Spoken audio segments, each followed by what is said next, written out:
Live. All right, here we go. Okay.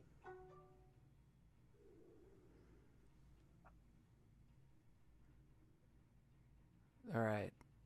Should be popping up here in about 3 seconds, hopefully.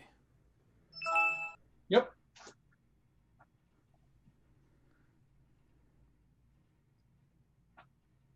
Looking pretty good.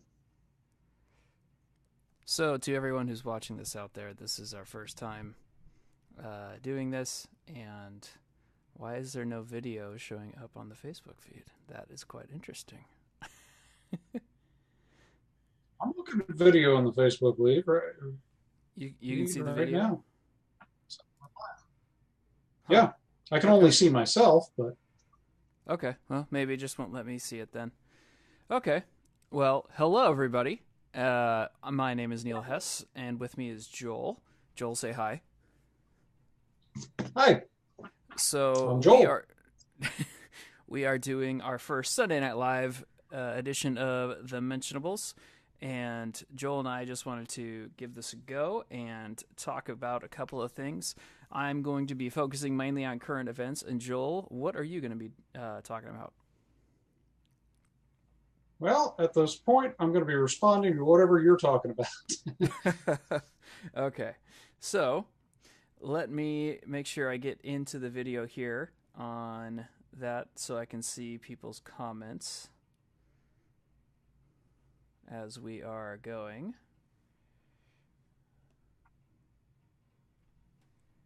Hopefully, I don't hear myself 1,000 times over. Hopefully.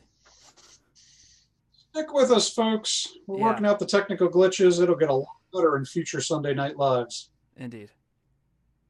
If lives is the plural of live when speaking in the verb form. Yeah. All right, so I'll just go ahead and get started and have faith that there actually is video playing right now. So, there has been a ton of talk over the past week, and rightfully so, about the situation of the young men trapped under in the caves in some underwater cave tunnels or cave system in Asia. And I wanted to talk about some of the theological ramifications of that to various worldviews. So, what I'm going to do is share a screen of a video of what this looks like. So it's a little brief CNN video, a CNN report about this. So we will go ahead and take a listen. Tonight, rescue teams in Thailand are working around the clock, scrambling to free a youth soccer team from the flooded cave they've been trapped in for more than a week. Just found alive yesterday. Two Navy SEAL divers, a doctor and a nurse, are tending to the boys inside the pitch-black cave now. Rescue crews have been bringing in food and water. Authorities there are looking at all of their options, none of them easy to get these boys home. Anna Corrin is out front in Thailand. So, Anna, we're hearing that it could be months before the boys are rescued because of monsoon season. What's the latest there tonight? For sure, Kate. They are preparing for these boys being trapped inside this cave for potentially 4 months. That's to sit out the rainy season. It's monsoon season here in Thailand. We've had a break in the weather, but they are expecting rain, heavy rains in the next couple of days. Now, they are pumping water furiously from the cave, hundreds of thousands of litres every single hour, and they are making progress, reducing those levels. But they are now looking at ways to get the boys out, perhaps using a full-face oxygen mask and being let out by those Navy SEALs. So if that happens, if they can get the boys feeling comfortable, this could happen a lot sooner than we expect. Now, as for their spirits, we understand that they are in good spirits, which is quite remarkable considering we are now entering day 11 of this saga. You mentioned those Navy SEALs. There are at least 7 to 10 Navy SEALs who have been by their side ever since they were discovered. And we also understand that there's a real camaraderie amongst these team members and that they are extremely resilient. But, Kate, as we know, they are desperate to get out and be reunited with their families. It's remarkable they'd be in good spirits right now. Just remarkable. Anna, thank you so much. Tom Foreman's now out front. Tom, this is a system of caves, and it's more than 6 miles long, where the boys, where the cave, part of the cave where the boys were is now was 1 mile in. more than a mile in. Explain what rescue workers are working against. They're working against darkness and cold and rushing water and time. Let's take a look at the structure of this mountain and the caves inside, what they have to deal with in terms of challenges there. This is where the boys went in. They're more than a mile into the mountainside, more than a half mile down, and there is, as far as we can tell, no really complete diagram of the inside of this cave, no really good map. But if we took a hypothetical cross-section, we can explain why the boys are trapped there and why it's so hard to get them out. Let's say they came in down here. As they walked through the cave, they would have gone up and down and up and down. And then when the monsoon rains rushed in, the water started filling in those gaps. And in some cases, as you can see right there, would have made it completely impassable. How many there are like this, we don't know. Are they as big as a house, big as a football field? We don't know. We just know the professional divers are taking quite a bit of time getting from here to there, and if they want to bring the boys back out that way, as Anna just mentioned, they face real challenges. First of all, some of these boys are unable to swim. So yes, a diver could tow someone through there, but he'd still have to be used to wearing a scuba mask and being underwater for perhaps quite a period of time. Some of this water is very murky. It's hard to see. There are heavy currents. There are cramped passageways, all of which complicate that process, and ultimately, all of which could lead to panic, Kate, which could be dangerous for both the rescuer and the person being rescued. Absolutely. So what about the alternatives? Well, Anna mentioned a few possibilities there. They could take the model from the Chilean rescue of 2010. Remember when those miners were caught underneath the ground there? They bored into the mountainside and were able to reach them and bring some of them out that way. But remember, there were 3 different boreholes, and it took more than 2 months before these happy reunion scenes finally occurred. So maybe they could go with another option, as, again, we heard a moment ago, keep supplying these kids, move them to maybe a slightly higher, safer platform there. But again, you're betting on the waters going down, and there's no sign that's going to happen anytime soon. Yeah, betting on Mother Nature here is a scary thing. Thank you, Tom. I really appreciate it. Out front now, someone who knows, Ben Reminence. He's a cave diver on the ground in Thailand, part of the team trying to figure this all out. Ben, thank you so much for taking the time. You saw firsthand what the conditions are. Help us understand what it's like. Imagine a Colorado River underwater and with zero visibility. These were the first days when we arrived there, so we had very little hope of getting there. But as the rain stopped, it got better. The visibility cleared up, and the current got less, and we actually made good headway. And we made those, like your reporter said, 1.5 miles into the cave to the place where the kids were. How long did it take you to get in there? 4 hours. Wow. You know, I spoke with one diver today who said that cave diving is tough for even some of the most experienced divers. It takes training, months of training. How difficult is it going to be to teach these kids how to dive when some of them don't even know how to swim, if that's what this comes down to? In comparison, we dive caves every day. We do a lot of cave exploration. We would not dive this cave in any conditions at all. That's why there's no fixed lines in there, because it's only being done when it's dry and safe. So diving this cave is a Mount Everest of cave diving. We have to lay heavy fixed lines for about 1.5 miles into the cave, and then that was the hardest job of all. So to connect a lifeline with the kids. Wow. There's now a doctor and a nurse that are in the cave with the boys and their coach. Can they survive in there for 3-4 months until the floodwaters recede? I mean, that's a real option right now?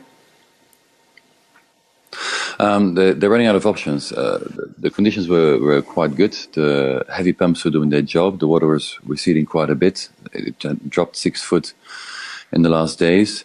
They were hoping it would be low enough so they could literally swim the kids out. But the water has risen. Yesterday, the water came up a bit, and they're expecting heavy rains, which would flood the entire system. You've seen the base camps on footage. If the rain starts, these would all flood, making the distance to the entrance double, which makes it impossible to get to the kids. So yes, they would have to be literally locked up for 3-4 months until the rain stops and the water resides. They would take big packs of food with them for this time. Real quick, Ben, you said you were surprised that they were all alive and in good condition. I think everyone probably is. Do you know anything about how they spent those 9 days in pitch black before they were found? I have a team of doctors that are consulting me. They were a bit worried about their mental state. Obviously, 10 days with no solid food, no light, probably bats flying around against them, which is not very stimulating for the mental health. But surprisingly, yes, they were. One of the British team actually serviced there first, and they were actually talking English with them, asking them what day it is and do you have food? We're a bit hungry. So yes, they were in very, very good shape. Obviously, muscle atrophy, too weak to walk, and that's what they're doing right now, supplying them with a little bit of food and slowly getting their powers back. It's a good news and a scary news story. I mean, all wrapped into one. Thank God they're alive.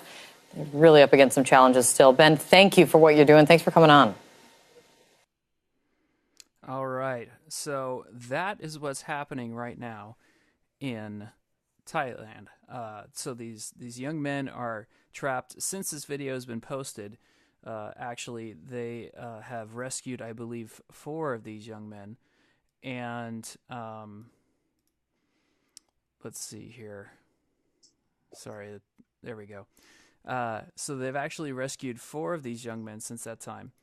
And sorry, I'm still working with the technical stuff. And so it's interesting that the reporter ended with, thank God that they're able to find the kids and try and help them out. But what's interesting to me is, first of all, we should take a moment. If you're a believer watching this, we should all take a moment and say a prayer for the safe return of these young men and the divers and all the people helping out. And if there's a legit, donation kind of a thing to donate to, we should be proactive in doing whatever we can.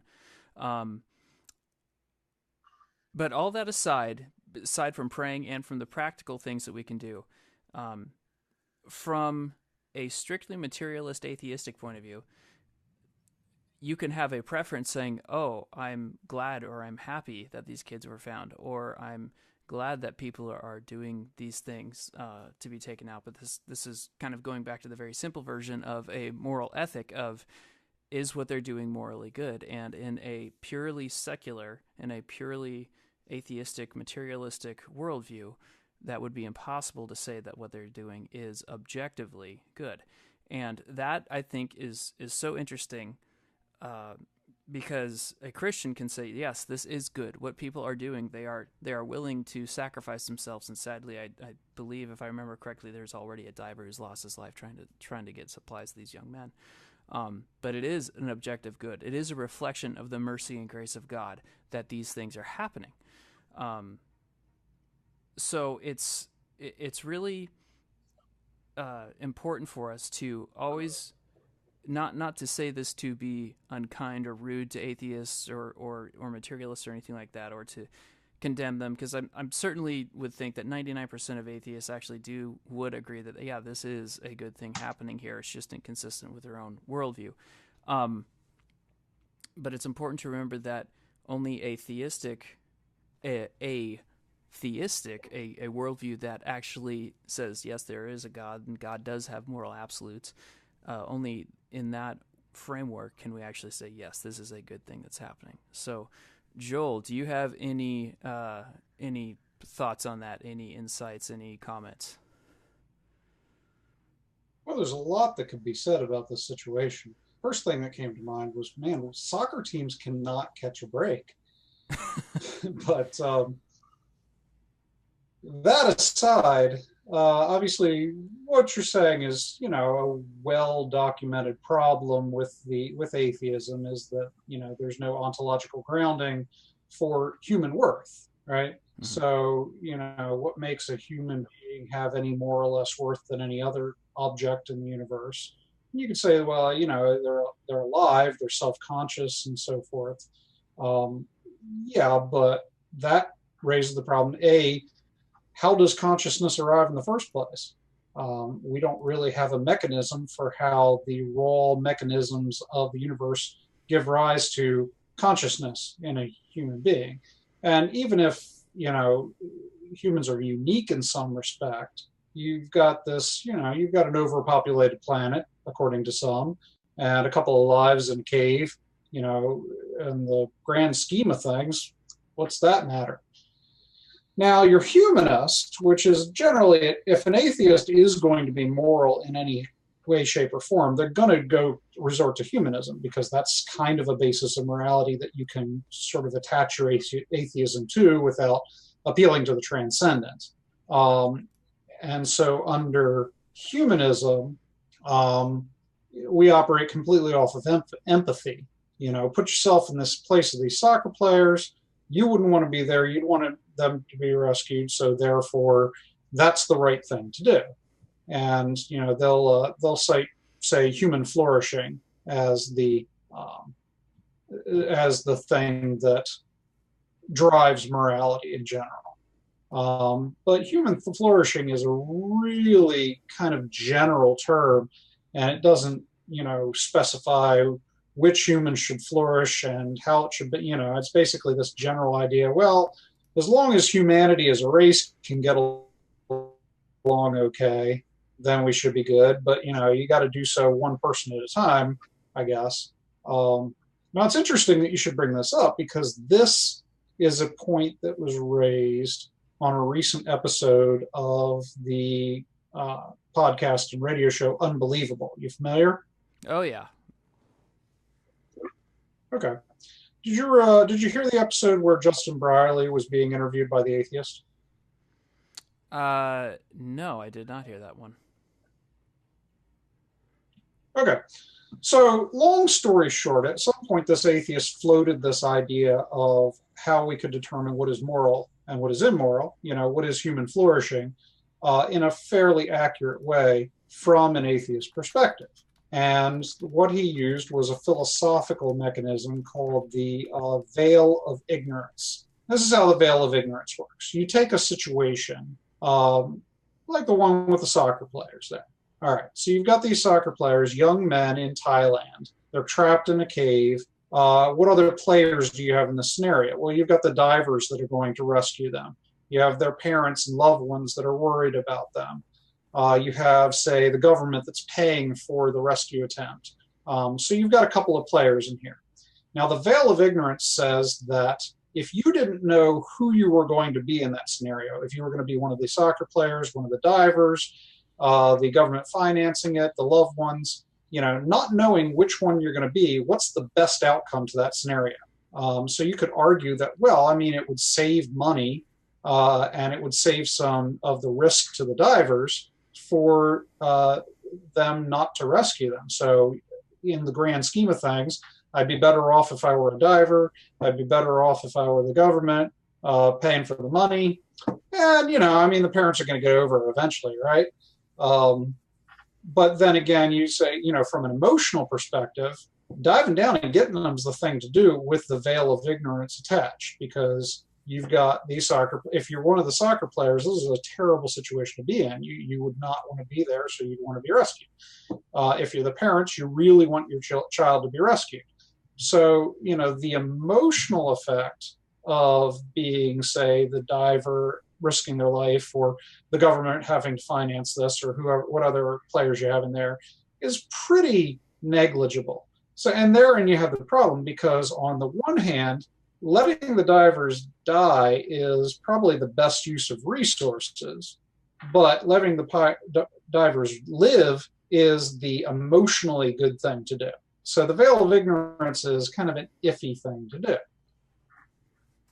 Yeah, no, I'd agree with that. It's just it comes down to those presuppositions, and that's why over the years I have shifted largely to a kind of a presuppositional stance and way I approach things. Not that I have obviously any animus or anything else toward people who differ with me, but I have found it to be very helpful in explaining things, and just the emotional aspect of things is, you know, it's. I'm sorry, my train of thought got derailed here. I'm trying to do three things at once and still adjusting to it. So now Kyle in the chat room here brought up a very interesting point. He says, humans flourishing seems susceptible to speciesism. I could be missing something here. No, Kyle, I don't think you're missing anything. I think you're dead on. If this was a baboon family stuck down there, and you had a baboon, pardon me, if you had a baboon scuba team trying to swim in and get them and say, well, that is, the moral good to do. Absolutely. I think you could make a point there that at that point it becomes, I'm just rooting for my species. I'm just rooting for my team. And that is what determines the moral goodness or badness of something. So Kyle, I think you're right on there. Yeah, I mean, as far as the speciesism thing goes, you could make sort of a utilitarian argument that human life is innately more valuable because we have self-consciousness, because we have such potential to build things and to care for the planets. And, the human flourishing is the flourishing of the planet because we're the caretakers of the planet. When we mess up, the planet goes down. When we thrive, the planet goes up. So, human flourishing in the grand scheme of things. But, again, this from an atheist perspective, where does the value come from? This is a race to the end with no prize at the finish line, right? Everybody's going to die sometime. And as opposed to a more metaphysical mindset where the life in the material universe is not the only thing that is, and that values come to the physical universe from something outside the physical universe. It's a lot easier way to operate because under atheism, under materialism, you really have to find ways to justify any kind of moral schema. We all have it. We all have a moral schema. We just don't have a grounding for it if we don't include the metaphysical. Absolutely. So if you're watching this now or after the fact and you want to respond to that, make sure that you leave a comment and let us know. Joel, and you said you didn't really have anything on the docket for today. Is that correct? Well, we had talked before we started doing these episodes. We're new at this, but we'll come up with a better schema of things in the future. We had talked about doing a segment called My New Thing, where each of us trots out something we're really into recently. So I could do that. Could you? Yeah, I could. Why don't you start, though? All right, fair enough. Well, the thing that I really recently got into was condensing and posting blogs on my personal theology. One of the biggest problems I had in doing this was finding a name for it to begin with. So I named it because it's a little complex, but I'll hit the high points. The basis of the philosophy or the theology is that the world we have is the necessary world, is the only possible world if one considers God's nature. So, say, for instance, in Molinism, you hear this thing about possible worlds. This would state that all other worlds would be impossible because God is who he is.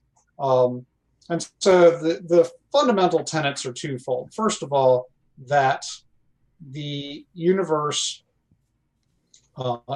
exists and God created the universe and everything within the universe is what it is because it is a actualization of God's nature. So, God has all these attributes we give him. He's all wise and he's all loving and he's just and he's forgiving. You could go down the line. But for him to have those attributes, he must exercise those attributes. Say God didn't create. Say he sat around in a state of eternity and didn't do anything. So you've got a timeless, spaceless, inactive being, a static God. There's not a whole lot of difference between that and no God at all. The fact that God acts, that he creates, he creates because he is creator. He loves because he is love. He judges because he is justice. All of these things are played out across the universe and across human history. So that's the first thing. The second thing is that this assumes that God is atemporal, meaning that he's not bound to time. So the best way to view this is that God is instant. He is present simultaneously in every moment of history. So the same God that created the world is simultaneously uh, sending a flood. He's simultaneously coming to the earth as Christ. He's simultaneously judging the world and making a new heaven and earth. All of those things are happening simultaneously in God's consciousness because he's eternal. He's present instantly in every aspect of time. So using those two ideas, you can get a lot of meat out of the scripture and out of theology. And I have had these ideas for quite a while. Actually, my dad passed them on to me. But I've never put them down in paper, and now I'm doing that on my blog, and I'm very excited about that. That's my new thing. What's your new thing, Neil? My new thing is an appreciation of the relationship, and I'm just, for everyone else out there, I had my first child 6 months ago, and I took kind of a hiatus from the Mentionables for quite a while I was adjusting becoming a new father.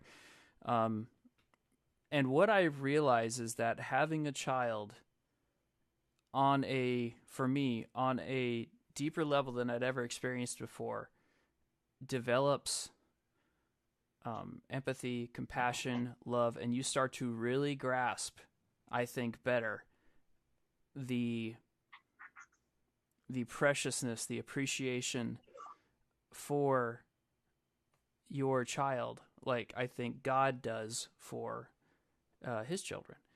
Certainly not, we're not perfect to the degree that he is, obviously, but I was like, for example, I was looking at my son and thinking to myself, how could anyone ever go through with an abortion? I look at my son and I am just so head over heels in love with him. And I was head over heels in love with him before he was even born, but and this is one issue I harp on, just because abortion is straight up evil, and I will not mince words about that. And so that has been one for me. I just appreciate him and love him so much. It's really, I think it's really cultivated more empathy and simultaneously tried my patience and given me more patience at the same time. So that's my new thing, is having a kid and just understanding those things better. So, all right, Joel, unless you have any objections. Sorry, go ahead. I was going to say, just I've had this thought about abortion recently, that it's strange to me that, if you were to stand in a crowd and say you're pro-life, you're definitely going to get the response, well, you must be a Christian then. And I'm wondering, why are those two things synonymous? That for a while that's made that hasn't clicked with me, because there are a lot of other reasons to believe that killing your unborn child is wrong, and that the unborn child is in fact a viable human being, and so that there's a lot of arguments you can make outside of the Christian worldview. Mm-hmm. But for some reason the two are inextricably linked to one another. And I mean, I suppose there's a lot could be said about that, but Adam Coleman, one of the Mentionables, was talking the other day about this idea of the imago Dei, the image of Christ, or I'm sorry, the image of God, imago Dei, on each human being, which gives the person that worth, that transcendent worth above and just the material universe, which kind of circles back around to what we were talking about originally with the soccer team. Life is valuable to the Christian because it is invaluable to God. And so, I mean, that could be a long way toward explaining it. Now, on an uncomfortable side note, I think the other idea is this whole deal that, for the Christian, the idea behind sex is sort of this intimacy within the context of marriage. But increasingly in society at large, it's this idea of, personal fulfillment is linked up with sex. Mm-hmm. So sex is something that fulfills you as a person, it makes you a person, and it's a right that all human beings have. And therefore, the pro-choice movement is the choice is whether or not to have the child. The choice is not whether or not to have the act that creates the child in the first place. That's not under question here. That's a must. Whether or not you have the kid that results from it, that's optional. And this really was driven with this new incel movement. Have you seen those? Mm-mm. Okay, so the incel movement came to light when some kid, I can't remember the exact story. He did something kind of violent. He might have driven his car into his high school, or taken a gun someplace and shot things up. But he announced that this is the incel revolution, and incel stands for involuntary celibate, meaning that it's a guy that just can't get it. He Yes. wants some, he can't get some, or he's involuntarily celibate. Okay. And now that happened, the whole thing, you go on the internet, you look at it, there's groups, there's organizations all around this incel thing, and this, if nothing else, this really highlights this idea that sex is a right. It's a human right that every individual must receive, and if they don't, their human rights are being violated by society at large. You can't allow this. And what do they base rights in, or on? What's their foundation for rights? Yeah, the background, empathy. Exactly. Yeah. Well, Joel, I got to wrap this up. It's saying up here on my thing, I got 2 minutes left. Something's up with Zoom Room, so I'm going to have to check it out. So we're going to wrap it up for today, but we will be back next week, perhaps. I'm supposed to be out of town for my cousin's wedding, but if I'm back in time, maybe we can. That would be cool. So to all you watching out there, thank you for watching. If you have any comments, please leave them below in the comments section, and don't forget to visit thementionables.org, and you can get in touch with us via social media and through all the other channels. So thank you very much, and we hope you enjoyed the Mentionables Sunday Night Live. Take care. Bye-bye. Keep on mentioning.